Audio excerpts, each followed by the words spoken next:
దాన్ని డబ్బు ఖర్చు కాకుండా ఉండడానికి నేను తయారు చేశాను. ప్రభుత్వం అనేది డీజిల్స్తో పెట్రోల్స్తో ఫ్యూయల్స్ని రెడ్యూస్ చేయడానికి ఇది వాడుతుంది. ఇది టర్బైన్ తిరగడం వల్ల మెకానికల్ ఎనర్జీ ఫామ్ అయింది. ఈ డైనమోలో ఫ్లక్స్ కలగడం వల్ల ఈ మెకానికల్ ఎనర్జీ తీసుకొని డైనమో అనేది ఎలక్ట్రికల్ ఎనర్జీగా ఫామ్ అవుతుంది. ఈ ఎలక్ట్రికల్ ఎనర్జీ అనేది పవర్ కంట్రోల్ సర్క్యూట్కి వెళ్తుంది. ఈ పవర్ కంట్రోల్ సర్క్యూట్ నుండి ఎలక్ట్రికల్ ఎనర్జీ బ్యాటరీకి వస్తుంది. ఈ బ్యాటరీ అనేది ఎలక్ట్రికల్ని రిజర్వ్ చేసుకొని మళ్ళీ దీని నుండి పవర్ కంట్రోల్ సర్క్యూట్ ఫామ్ అవుతుంది. ఇది అనేది మళ్ళీ డైనమో ఫామ్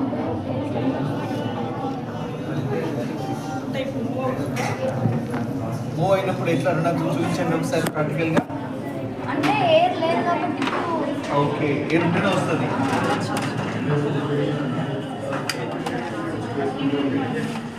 ఎయిర్ ఉంటాయి లైక్ విండ్ పవర్ లాగా. విండ్ పవర్ ఐడియా ఉంటుంది నీకు? పవర్ ఎన్ని రకాలుగా జనరేట్ చేయొచ్చు. Thermal and wind power. Very బాగుంది.